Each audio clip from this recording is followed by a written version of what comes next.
G'day guys, I'm down here on the flats of Inskip Point at the moment and we have some beautiful, beautiful formations of sand. It's low tide and I reckon there's probably a heap of flathead lays out here, so why don't we go down and have a look and just check them out and see if we can find any.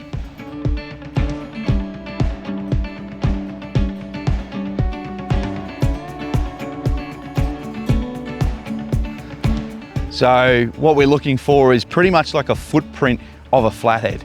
All right, and it's a really good indication coming down here at low tide, finding where they are, and then it gives you pretty much an indication that that's where these fish are coming and laying to feed and spawn and so forth. So it's kind of like a bit of a treasure map kind of mark on the beach where you know that you can come and try and target them. So if we keep walking along this edge here, you can see we've got this little drain here, this little low patch of water.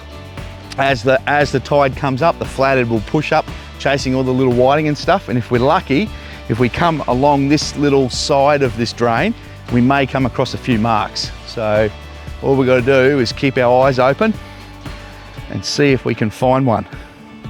Righto guys, this is what we're looking for. Now, this isn't a really large or prominent marking, however, it is definitely a flathead.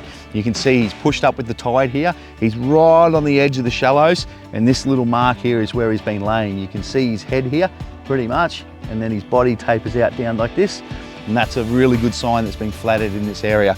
I can see a couple more littler marks over here as well, where there's been some little guys. So they look like possibly a male fish, but there could have been a big female laying around here somewhere too. So we might keep looking and having a look. Righto, we've got one here guys. Check this out, this is a little bit bigger flathead. So perfect example of a nice flathead lay. He's come right up like those other marks. He's come right up to the edge of the shoreline on high tide, and he's been sitting here probably to eat a little whiting or a little mullet or something like that.